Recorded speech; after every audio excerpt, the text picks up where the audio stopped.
你有没有遇到过这样一种人，他坐在人群里面不抢话，不抢风头，你问他最近怎么样，他也不讲自己多厉害，只说还好。可是很奇怪啊，等到事情真的来了，大家慌了，不知道怎么办了，他一开口，场面反而安静下来。这种人年轻的时候你看不懂，觉得他太木讷，觉得他不会表现自己，等你到了一定年纪，吃过亏，看过人情冷暖，才慢慢明白，这种人不是没有东西可讲，而是他知道有些东西不能随便讲。诸位要记住，人生很多祸不是从穷来的，也不是从笨来的，很多时候是从嘴巴太满来的。一个人心里装不住一点东西，有一点成绩就急着让人知道，认识一个有本事的人就急着拿出来说，读过几本书就急着压别人一头，受了一点苦也要讲得满桌子人都听见。你看起来是他在说话，其实是他心里不安。我告诉你们，人为什么要炫耀？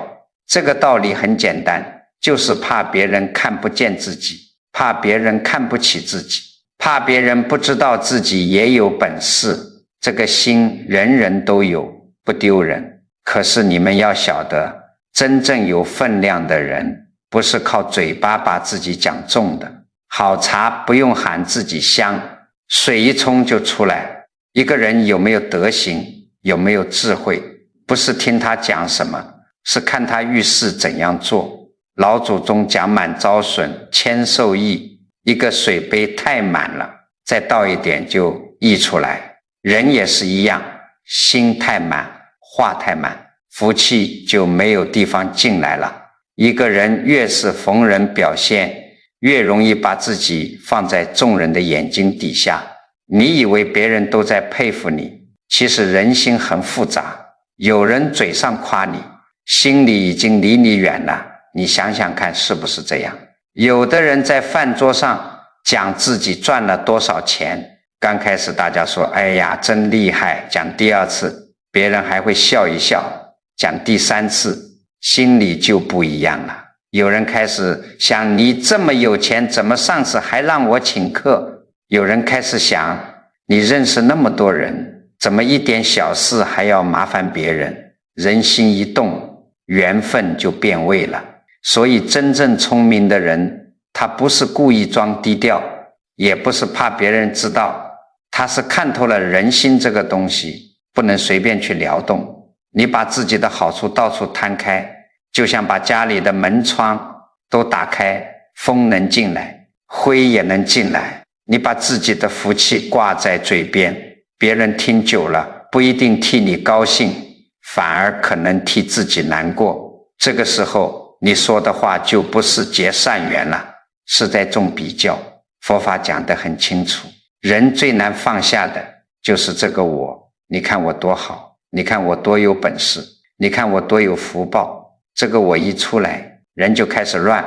为什么？因为你说一句，心里就等一句回应。别人夸你，你就高兴；别人没反应，你就失落；别人比你强，你就难受。这样活着，人就被外面的眼光牵着走了。到了我们这个年纪，最要紧的不是让所有人知道你有多好，而是让自己的心安下来。你做过的事，天知道；你吃过的苦命知道。你不必每一件都拿出来讲，讲的太多反而轻了。我常常跟大家讲，做人要有一点厚气。什么叫厚气？就是有东西，不急着录，受了委屈不急着喊，有了福气不急着显。厚的人像大地一样，什么都承载，却不说话。薄的人像一张纸，风一吹就响。你有没有发现，真正让人愿意靠近的人，往往不是最会说的人，而是最让人舒服的人。他帮过人，但不拿恩情压人。这种人走到哪里，气场都是稳的，不是神秘，是心稳。心稳了，话就稳，话稳了，福就稳。相反，一个人越是急着证明自己，越容易露出内心的慌。就像一个人手里拿着一点钱，怕别人不知道，认识一点人物，怕别人不高看你一眼，你看他好像很强，其实他很累，因为他时时刻刻都在等别人给他一句称赞，给他一点肯定。诸位要晓得，人这一生真正的自在，不是人人都夸你，而是你不再靠人人来夸。真正的聪明，不是你把自己讲得多圆满，而是你知道什么时候该说，什么时候该停，什么时候该藏，什么时候该放下。所以今天我们要讲的，不是教你假装谦虚，更不是教你什么都不说，该说的话要说，该做的事要做。可是有几样东西，越是聪明的人，越不会随便拿出来炫耀，因为这些东西一旦说错了地方，用错了心，就会伤福、伤缘，也伤自己的清净心。接下来我们就从最容易被人误会的一样东西讲起。很多人以为自己是在分享智慧，其实已经不知不觉拿它压人了。这一样东西就是学识。诸位要记住，学识这个东西最容易让人误会。为什么？因为炫耀钱财，大家一听就知道你在显摆，炫耀人脉，别人也知道你是在借光。可是炫耀学识，常常披着一件很漂亮的衣服，叫做我是为你好，我是纠正你的错误，听起来很正当，对不对？可是心念一偏，味道就变了。我告诉你们，真正有学问的人不会拿学问压人，学问是灯档，是给人照路的，不是棍子，不是拿来敲人的。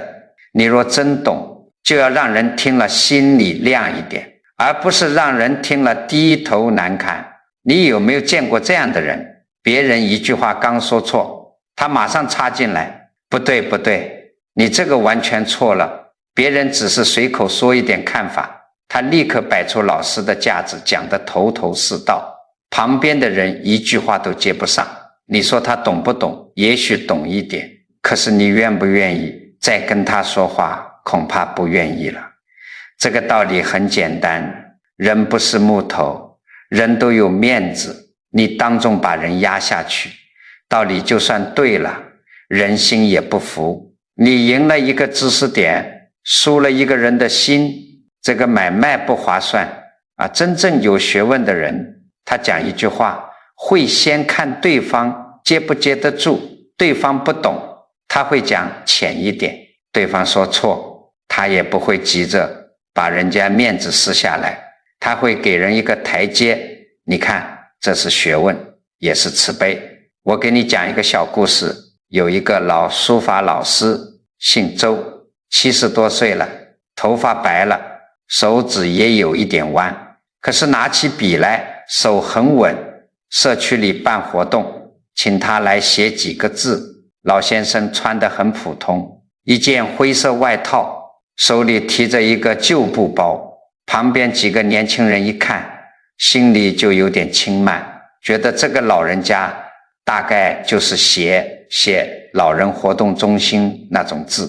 其中有个年轻人一看，学过几年书法，手机里常常发自己的作品。他看周老师铺纸、压纸、磨墨，嘴角一撇，说：老师，现在不流行这种写法了，你这个笔法太旧，结构也太拘谨。这句话一出来，旁边的人都愣住了，有人低头喝茶，有人赶紧去看别处。你想想看，一个老人家当众被小辈这样讲，脸上挂不挂得住？换成一般人，恐怕马上就要回一句：你懂什么？我写字的时候你还没出生呢，对不对？可是周老师没有，他只是抬头看了年轻人一眼，笑了一下，说：你讲的也有道理，来，我们一起写一笔看看。年轻人本来准备继续说，听到这句话反而愣住了。他拿起笔，手腕很快，刷刷几下，写了一个静字，字有气势，笔画也漂亮。周老师看了，说年轻人有冲劲，好事，只是这个劲字太急了。年轻人脸一热，说劲字怎么会急？周老师没有争，他把袖口往上一挽，手指轻轻压住笔杆，蘸墨落笔，第一笔下去很慢，可是纸上立住了，不是软，不是拖，是稳。第二笔一转，墨色有轻有重，写到最后一笔，他停了一下才收回来。整个屋子忽然安静了，没人说话。周老师放下笔，对年轻人说，你看，字要有骨头，但不能满身都是刺，笔锋藏得住，字才厚。做人也一样，骨头要硬，语气要软，锋芒收得住，人也厚。年轻人脸红了，手里的笔捏得很紧。过了一会儿，他低声说，老师，我刚才说话重了。周老师摆摆手，年轻人敢说是好事，以后多写多看，也多留一点余地。字怕浮，人也怕浮，你们看，这才是真学问。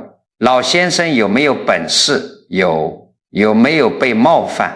有，可是他没有靠一句重话去压人，更没有拿资历去压人，他只是写了一笔，让人自己看见差距。这个比骂人高明多了。诸位要晓得，真正的学问不在嘴巴迎人，而在心量容人。你一句话讲出去，别人更明白了，也更愿意亲近你，这叫会讲。你一句话讲出去，别人虽然知道自己错了，可是心里堵住了，这就不圆满。有些老人家也要注意，年纪大了，经历多了，很容易看年轻人不顺眼。孩子说一句，你马上说你懂什么；媳妇说一句，你马上说我吃过的盐比你吃过的米还多。这句话一出来，家里的气就硬了。你经验是有的，可是你一压人，人家就不想听了。你把好东西用坏方式讲出去，好东西也变成刺了。反过来讲，年轻人也一样，读过一点书，会用手机查资料，就觉得老人落后。父母说一句，马上顶10句。老人讲一句生活经验，马上说你们那一套过时了，这也不对。书本上的知识是一种人生走过来的经验，也是一种你看不起老人，其实是在看不起时间教出来的东西。所以我告诉你们，学识要像水，学问若往高处摆，就变成架子；学问若往低处走，就变成慈悲。真正聪明的人从来不怕别人不知道他懂，因为到了该用的时候自然用得出来。越是半桶水，越怕别人不知道；越是满井水，越安静。你们以后可以试试看，别人说错了，不要急着打断。你可以说，我以前也听过一个说法，大家参考看看。你看，同样是纠正，味道完全不同。别人听了不会难堪，还会觉得你稳重。你把路留给别人，其实也是把福留给自己。学问最怕变成优越感，一有优越感，智慧就变窄了。真正的智慧是让大家都往前走一步，不是让你一个人站到台上，叫别人都低头看你。一个人越有学问，越要懂得谦和，因为你今天懂的也是从不懂走来的，你今天会的也是从不会学来的。所以真正聪明的人，第一样不会炫耀的，就是自己的学识与见解，不是不讲，而是不拿来压人。学问若没有慈悲，就容易变成傲慢；见解若没有厚道，就容易变成伤人的话。这一点守住了，你的嘴就有德，你的人缘就会厚。接下来还要讲更细的一层，有一种东西看起来比学问还好，人人都说它是善，可是一炫耀，福气也会漏掉，就是善心。你们要晓得，学问拿出来炫耀，别人还容易听出一点味道，可是善心拿出来炫耀，很多人就觉得这总没有错吧，我做了好事，我讲一讲有什么不可以。这个地方最容易错。我告诉你们，善行当然是好事，可是一个好东西加进了求名的心，味道就变了。就像一碗清水本来很干净，你往里面滴一点墨，整碗水就不清了。善事也是一样，本来是一念慈悲，一念清净，可是你一边做一边等别人夸你，这个善就不纯了。佛法讲得很清楚，最难降服的不是外面的事，是自己心里那个我做了好事，我有功德，我比别人慈悲，我比别人懂得付出。你看这个我又出来了，这个我一出来，善行就容易变成招牌，功德就容易变成面子。你有没有遇到过这样的人？他帮了亲戚一次，讲了10年，子女遇到难处，他帮了一把，后来每次吵架都拿出来说，要不是我，你们有今天吗？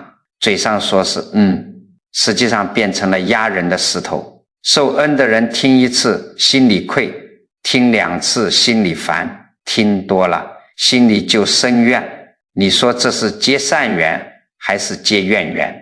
真正的善是让人活过来，不是让人一辈子低着头。你给人一碗饭是救急，你天天拿那碗饭去提醒他，就是伤他的心。老人家尤其要注意，父母对子女有恩，这个恩大不大？大，可是你若天天讲，孩子听久了，反而把那份恩听薄了。不是孩子一定不孝，是你的话把他的心推远了。所以善行最贵的不是做得多么响亮，而是做完以后放得下。善如果变成账本，人情就累了，福气也就轻了。古时候有一个人叫杨震，这个人读书有根，做人也有根。他后来做官，路过一个地方，当地有个人叫王密，过去受过他的提拔，很感激他。你看，人得了恩，想报答，这是人情，也不是坏事。一天夜里，王密悄悄来了，他手里捧着黄金，用布包着，进门的时候还往外看了一眼，怕人瞧见，屋里灯不亮。杨震坐在那里，看到他这样，心里已经明白几分。王密把金子往前一推，低声说，老师，这是我的一点心意，夜深了，没人知道。这句话很要紧，没人知道。诸位想想看，人在白天，在众人面前容易装得端正，到了夜里，没有人看见，才看得出一个人的心。很多人的一生就是坏在这句没人知道。没人知道就可以占一点便宜，没人知道就可以做一点亏心事。可是你们要晓得，别人不知道，自己的心知道。杨震没有伸手，他看着那包金子，脸色很平，不怒也不骂，他只说了一句话，天知地知，你知我知。怎么说没人知道？王密的手一下僵住了，那包金子还在桌上，他的额头出了汗，这个汗不是热出来的，是心被照见了。杨震又说，我知道你有这份心，可是这份心不能用这个来表。你若真念救恩，就好好做人，好好做事，不要让我替你惭愧。你看高明的人讲话，不必骂，不必吼，他一句话就把对方从糊涂里拉回来。王密低下头，把金子收回去，再拜而退。这个故事传下来，不是叫大家只记住一个清官，而是叫大家记住一个心法，无人处最见修养，没人看见的时候才是你真正的样子。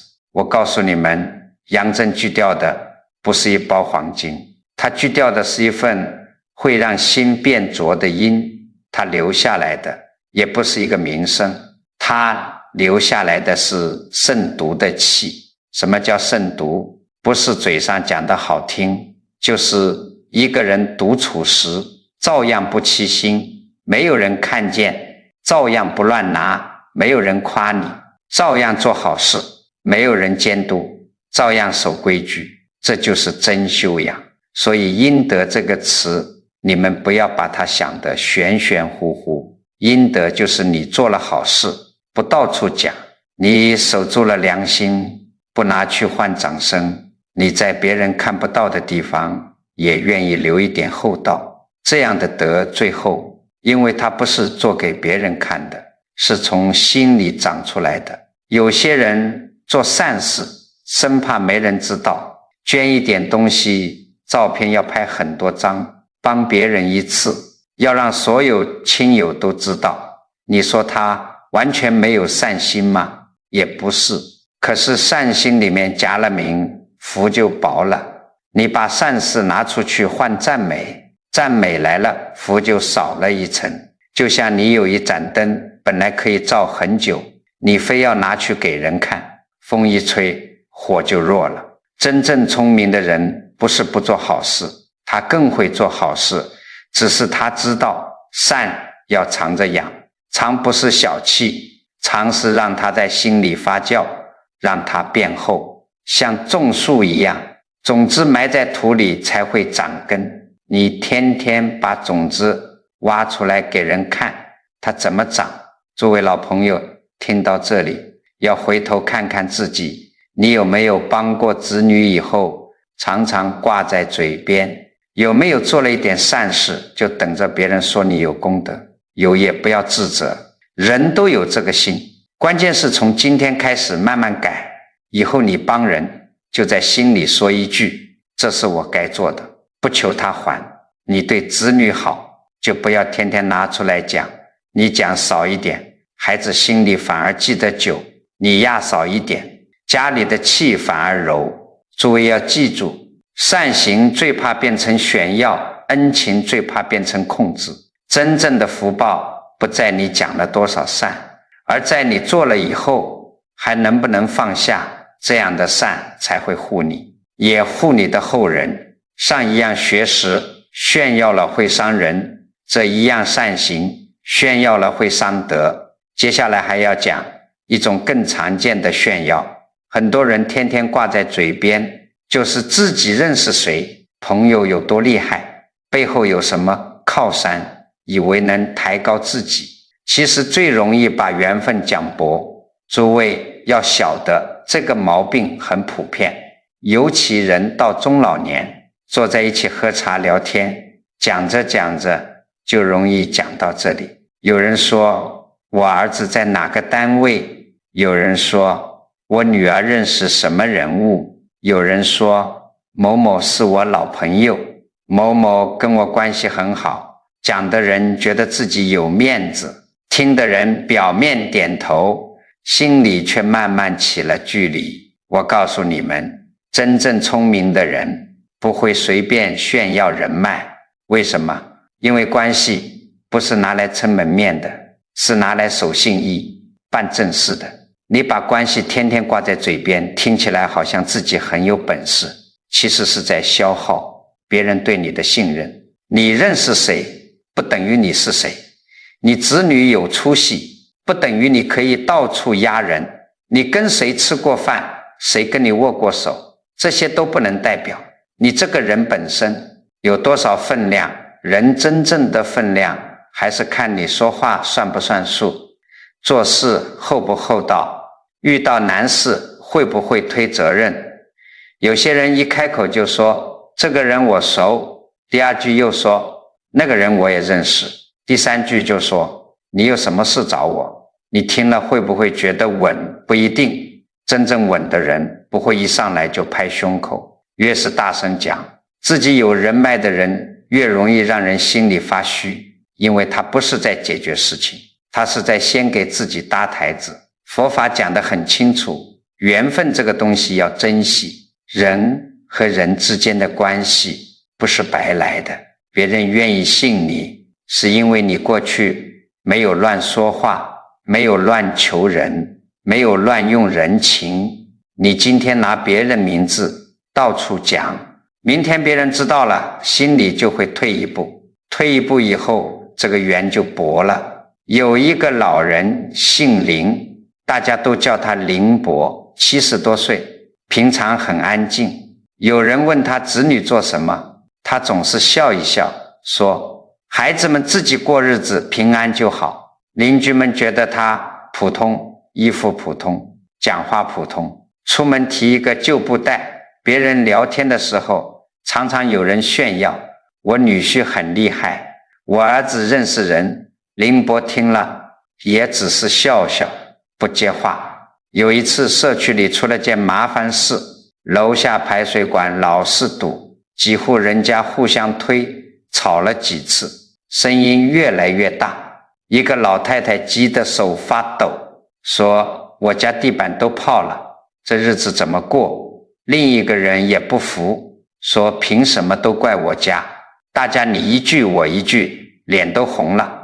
社区干部也为难，找物业，物业说要查，找住户，住户不认，事情卡在那里，谁都不肯先让一步。那天傍晚，林伯提着菜回来，看见楼下围着一群人，他没有急着插话，只站在旁边听，等大家声音小一点，他才说先不要吵，水不等人，今晚先把堵的地方通开，钱的事，责任的事，明天一项一项查。有人立刻说你说的容易，谁来办？林伯没有生气，他把菜放到脚边，拿出手机拨了2个电话。电话里他声音不大，只说这里有个急事，不要走关系，按规矩来，先把老人家里漏水的问题止住，该登记登记，该签字签字。半小时不到，维修的人来了，不是偷偷摸摸来，也不是乱办，带着登记表，先拍照，再查管道，再临时处理。林伯一直站在旁边，看谁说话急了，就轻轻按一下，慢慢讲，别伤和气。看老太太慌了，就递一张纸巾，先擦擦，事情能办。第二天，责任查清楚了，不是哪一家故意造成，是老管道年久，几户一起分担，物业也出了部分维修费。事情办完后，大家才知道林伯以前在相关部门做过事，子女也都很有能力，只是他从来没说过。有人忍不住问他，林伯，你家孩子这么有本事，你怎么平时都不讲？林伯笑了笑，说孩子是孩子，我是我，再说名字讲多了就不值钱了，能办的事按规矩办，不能办的事讲谁都没用。这句话很平常，可是里面有修养。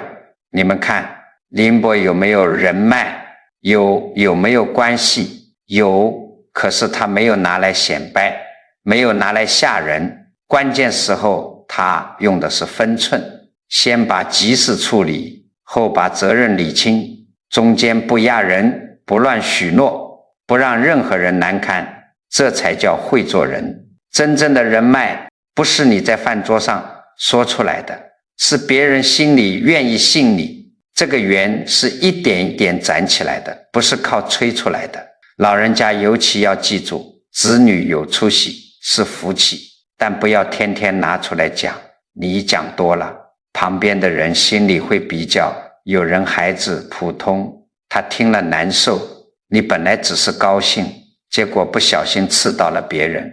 真正有福的人懂得替别人留一点余地。还有一种人动不动就拿子女压邻居，拿熟人压办事的人，这样做1次2次好像有用，久了以后人家心里就会防你。人情不是井水，取不完，人情像油灯，乱烧就会少。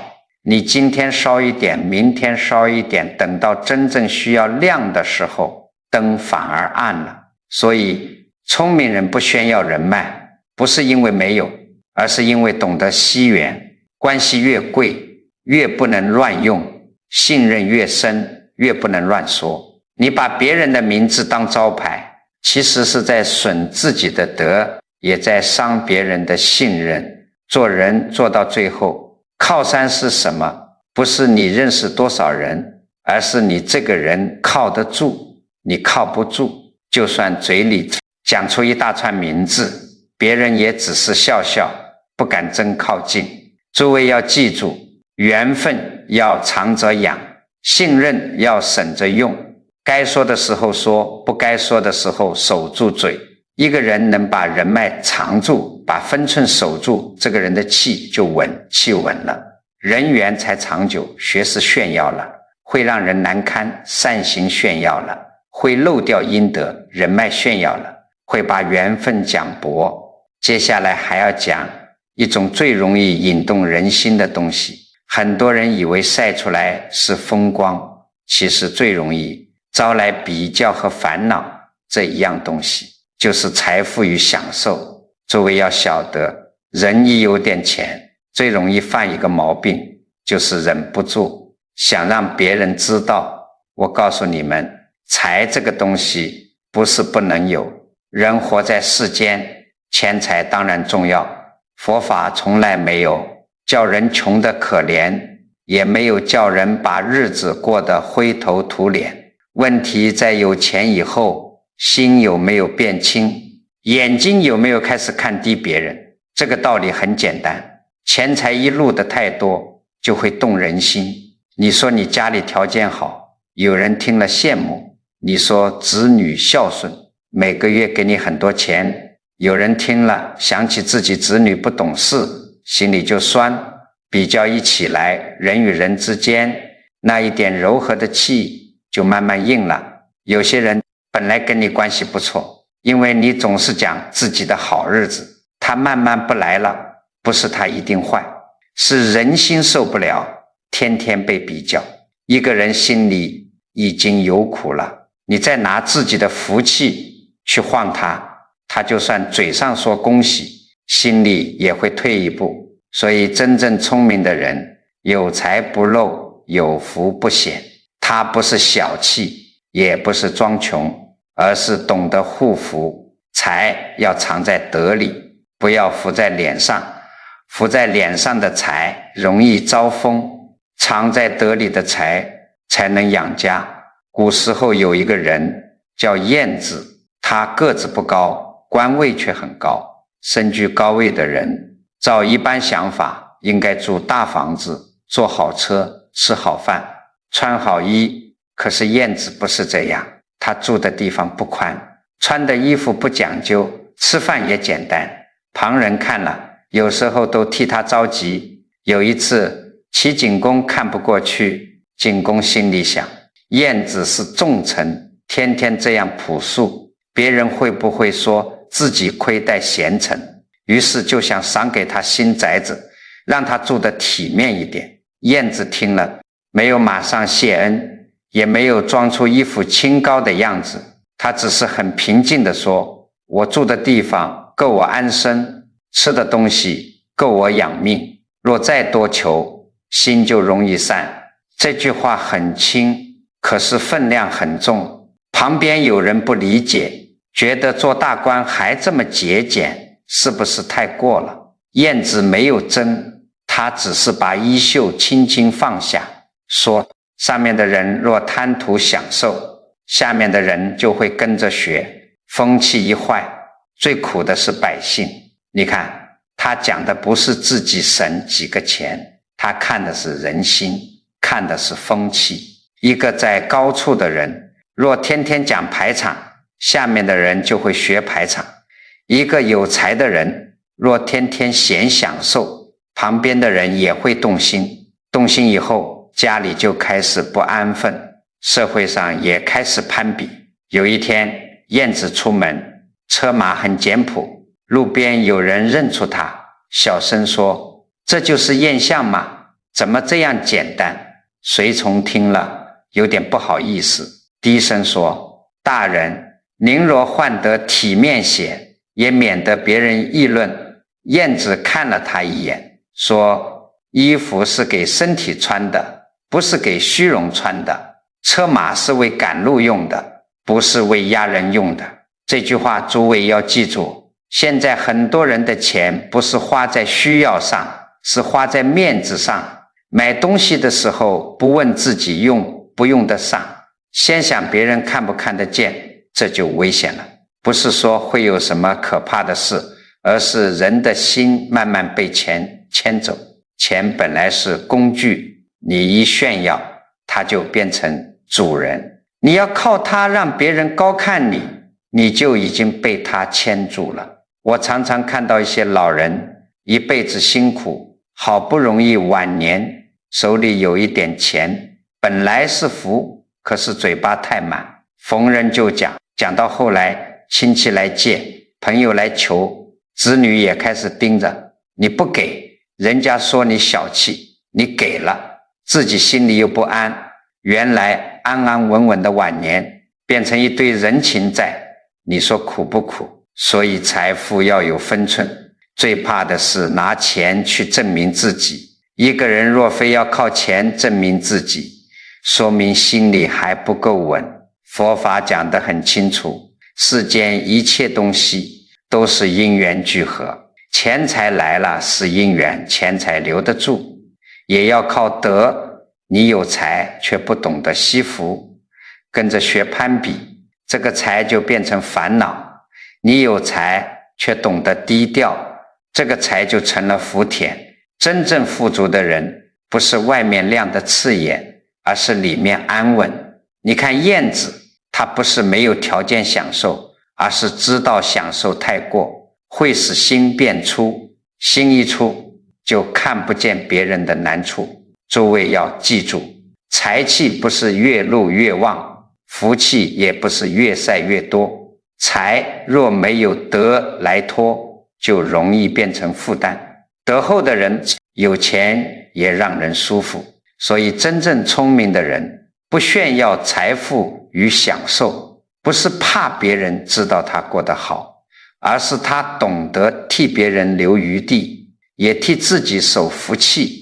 一个人能把财放稳，把嘴收住，把心放平，这个人晚年的路就会安稳很多。学识炫耀了会伤人，善行炫耀了会伤德，人脉炫耀了会伤缘，财富炫耀了会动人心。接下来还要讲一种更隐蔽的炫耀，很多人以为那是坚强，其实一不小心就把自己的苦养大了。这一种就是炫耀自己的努力和痛苦。诸位要晓得，这一种最隐蔽，炫耀财富，别人听得出来；炫耀人脉，别人也听得出来。可是炫耀痛苦，很多人会以为这是坦白，这是坚强，这是把心里话说出来。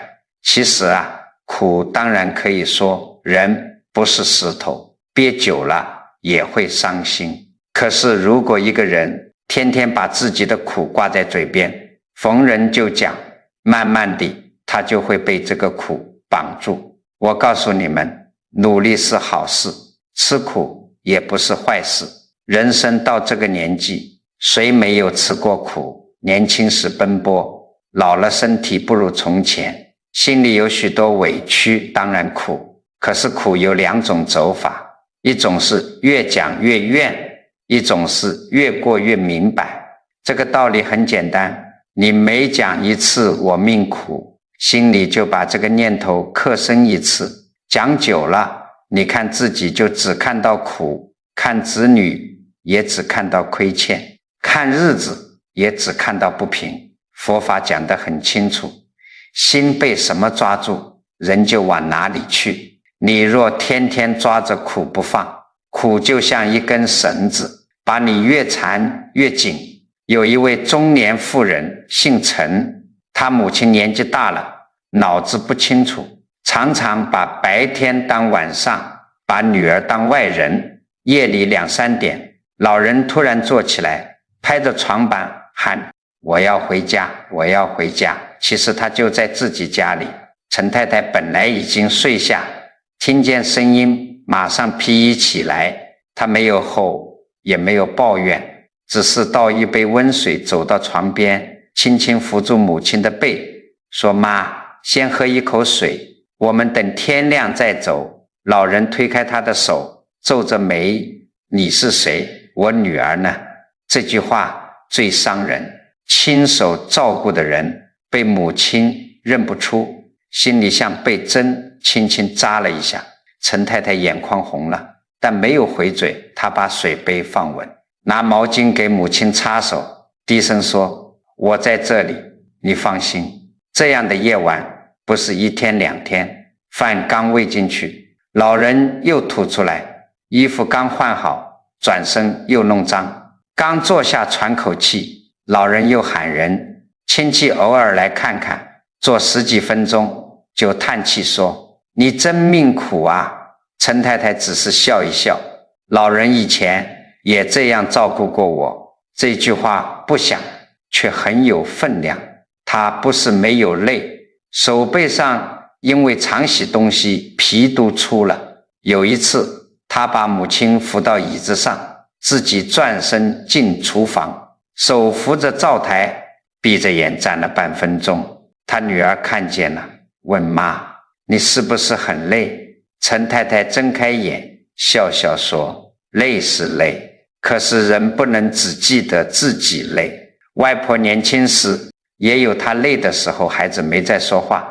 后来女儿开始帮忙，起初动作很笨，给外婆扣扣子扣错了，喂饭也喂得慢。老人不耐烦，挥手说，不要你。女儿眼睛一下红了，跑到厨房说，妈，我受不了。陈太太正在切菜，刀停了一下，她说，受不了的时候就先站一会儿，别急着发脾气。老人不是故意的，这句话孩子记住了。儿子也一样，以前回家只顾看手机，后来慢慢会主动去扶外婆走几步。老人抓着他的手，力气很小，却抓得很紧。儿子低头看着那只皱皱的手，忽然没有说话。那一刻他好像明白了，什么叫一个家里的恩是一代一代传下去的。几年下来，陈太太没有在亲友面前大讲自己多苦，她只是一天一天做，孩子们看在眼里，心就被教化了。等到后来，陈太太自己年纪也大了，走路慢了，孩子们自然知道怎么扶她，怎么等她，怎么放慢语气跟她讲话。你们看，这就是身教。他没有天天喊苦，可是他的苦没有白受，他没有拿努力表演，可是他的努力进了孩子心里。诸位要记住，家里的福报很多时候不是靠说出来的，是靠做出来的。你天天说我为这个家付出多少，孩子听久了心里可能烦，你安安稳稳去做，孩子反而会在某一天突然看懂，人心不是完全不懂，只是有时候懂得慢一点。当然，我不是叫大家有苦都忍着不说，不是这个意思。人心难过，可以找一个可信的人讲一讲，可以在佛前静一静，可以出去走一圈，把气缓下来。问题是不要把痛苦当成自己的招牌，不要逢人就说自己命苦，不要把所有人都变成欠你的人。真正聪明的人会把苦转一下，照顾老人辛苦就把它转成孝，养孩子辛苦就把它转成责任。这个转字很要紧，不会转苦就是怨，会转苦就成了功课。你们要晓得，晚年最怕的不是日子简单，而是心里怨气太重。老人家若能少一点抱怨，多一点柔软，子女回来坐一坐，心里也安。你不是输，你是在给这个家的留一条温和的路。努力也好，痛苦也好，真正有力量的时候，往往不是喊得最大声的时候，而是你默默做，慢慢熬，最后心没有坏掉的时候。一个人受了苦还能保留一点慈悲，这就是修行。一个人很努力却不拿努力绑架别人，这就是德行。所以真正聪明的人不炫耀自己的努力和痛苦，不是因为他没有苦，而是他知道苦若天天拿出来晒，就会变成怨；苦若放在心里好好消化，就会变成智慧。你少说一点，我多不容易；多问一句，这件事教会我什么？命里的路就会慢慢宽起来。讲到这里，诸位应该慢慢听出一点味道了。我们前面讲了好几样东西，表面看这是5件事，其实往深处看，根子只有一个，就是心里那个我太重了。你们要晓得，人一辈子最难放下的不是钱，也不是名，而是那个时时刻刻想被看见的我。我懂得比你多，所以你要佩服我。我日子过得不错，所以你要羡慕我。我吃了很多苦，所以你要心疼我。你看，这些话不一定真的从嘴里讲出来，可是心里常常有这个影子。嘴巴上讲得很平常，心里却在等别人一句回应。别人夸了，心里暖一下；别人没反应，心里就凉一下。这个就是凡夫的苦啊。佛法讲得很清楚，人为什么烦恼？因为心被外境牵着走。别人一句话，你高兴半天；别人一个眼神，你难受一夜。这样活着，自己的心不在自己手里，在别人嘴里，在别人眼神里。我告诉你们，这样很累。人到晚年，最怕的不是生活简单一点，而是心里一直不平。看见别人日子好，心里不平衡；看见别人受人尊重，心里暗暗比较。其实别人没有害你，是自己的心在搅自己。这个道理很简单，你越想证明自己，就越怕别人不承认你；你越怕别人不承认你，就越会拼命说。说多了，别人累，你自己也累。一个人的嘴巴若天天替那个我奔波，心怎么会安呢？所以真正聪明的人，不是没有本事，也不是没有福气，更不是没有苦，他只是知道不能让这些东西反过来控制自己。学识是用来明理的，不是用来摆架子的；财富是用来安身养家的，不是用来刺激人的；人脉是因缘，不是招牌；痛苦是功课，不是身份。你有没有发现，有些人一辈子都在讲自己过去多厉害，讲第一次别人敬他，讲多了别人就躲他。不是大家没良心，而是一个人总把过去摆在桌上，别人就不知道怎么跟他相处了。尤其老人家要懂这个分寸。你有经验是好事，你受过苦也是真实的。可是这些东西如果天天讲，家里的气就会沉。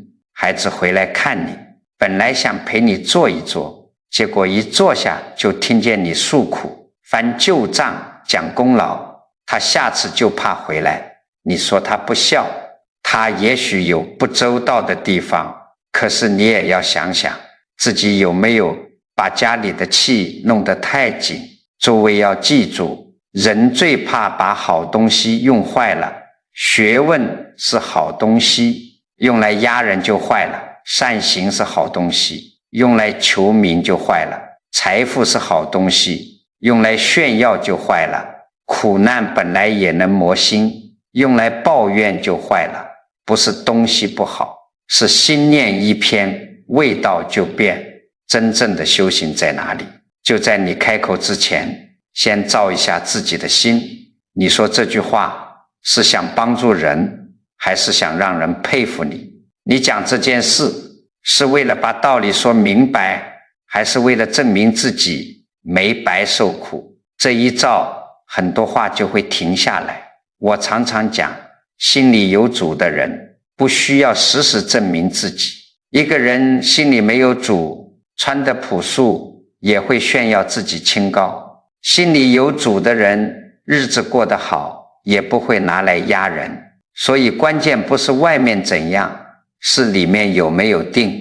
什么叫有定？别人夸你，你不飘，别人比你好，你也不酸。能做到一点点已经很不容易了。人这一生修来修去，就是把这颗乱跑的心慢慢收回来。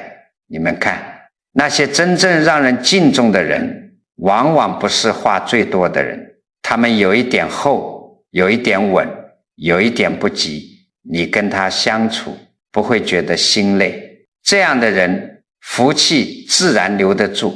为什么？因为他不处处向外散，不处处向外求。所以前面讲的5种不炫耀，不是教大家装成没有，也不是教大家把自己缩起来，不是的，只是做这些事的时候，不要拿他们去喂那个虚荣的我。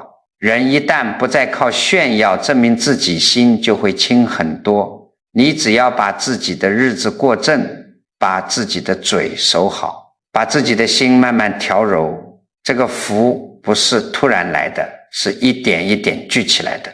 讲到这里，后面就不能只讲道理了，道理听懂了，还要知道回家怎么做，开口时怎么守，遇到想炫耀的时候怎么转，心里委屈的时候怎么化，这个才是关键。听道理容易，改习气难。人这一张嘴啊，跟着几十年的习惯走，年轻时爱争，老了还爱争。所以今天最后这一段不讲空话，讲几件马上能做的小事。第一件，开口以前先停一下。你们要晓得，很多话不是不能说，是不能急着说。你要讲自己懂的道理，先停一下。你要讲自己做过的好事，先停一下。你要讲子女多有本事，家里多有福气，也先停一下。停一下不是憋着，是给自己的心一个回头的机会。你就在心里问一句，我这句话说出去，是想帮人，还是想让人佩服我？这个问题很厉害。你真是想帮人，语气自然会软；你若是想证明自己，语气自然会硬。人家的耳朵很灵，不一定听得懂你的大道理，却听得出你的味道。你是慈悲还是傲慢，别人心里有数。第二件，学时要柔着讲，别人说错了，你不要马上顶过去。尤其一家人讲话最忌讳一句你不懂，这句话一出来，对方的心门就关了。你可以换个说法，我以前也听过另一种讲法，你听听看有没有道理。你看，同样是提醒，味道就不一样了。我告诉你们，真会讲话的人，不是把别人讲服，而是让别人愿意听。第三件，善事做了就放下。你帮过谁，心里知道就好。你一讲多了，本来是慢慢变成压力。受恩的人不一定忘恩，有时候是你讲得太重，让他心里喘不过气。佛法讲得很清楚，放不下功德也是植树。你做了好事，就像把一粒种子种到土里，让它自己长。你天天挖出来给人看，种子就伤了。善要长，长起来才有根。第四件，人脉要省着用。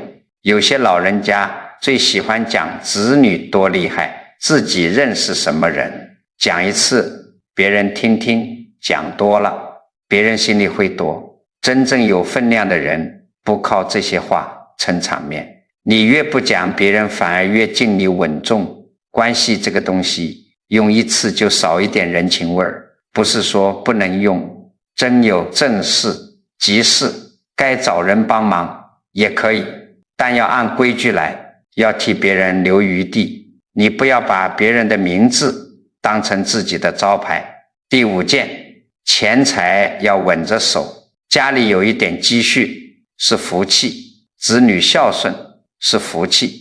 可是福气最怕拿去刺激别人，别人家里正有难，你讲自己多享福，他心里会苦。别人子女不顺，你天天讲自己孩子多好，他听了会酸。这个道理很简单，钱财不是拿来压人的，是拿来安身养家行善守晚年的。你有财，先把日子过稳，把家人照顾好，把该尽的责任尽了，若还有余力，悄悄帮一点该帮的人，不要让钱变成嘴上的光，要让钱变成心里的安。第6件，痛苦要话，不要演。人有苦可以讲，找一个可信的人说几句，哭一哭都可以，可是不可以逢人就讲，不可以天天把自己说成最苦的人。你讲久了，心会被苦困住。晚上睡前，你可以问自己一句，今天这件苦事是让我更怨，还是让我更懂别人？如果他让你更怨，你就要小心，说明你被苦牵走了。如果他让你多一点体谅，多一点柔软，那这个苦就没有白受。苦不是拿来炫耀的，苦是拿来练心的。诸位要记住，真正的低调不是装出来的，装低调心里还是在等别人说你高明。真正的低调是心里不再急着向别人讨认可，别人知道也好，不知道也好，我该做的事照做，别人夸也好，不夸也好，我自己的心不乱。最好的风水在哪里？不在门口摆什么，不在家里挂什么，最好的风水就是人心。你心稳，家里的气就稳；你嘴柔，家里的话就柔。好了，讲了这么多，我知道你们年纪大了，听完容易忘。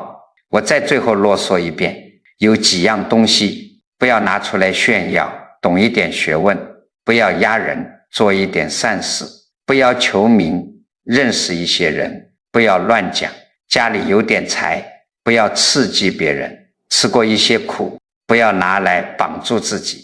再记住几个救命招，话到嘴边先停一下，帮了别人，做完放下，有钱有福，心里感恩，有苦有累，慢慢化掉。每天少说一句炫耀的话，就少结一点怨；每天多留一点余地，就多养一点福。你们要晓得，文字有力量，念头也有力量。咱们每个人写下一句善言，很多人的善念聚在一起，就像一盏盏灯点起来，屋子自然亮。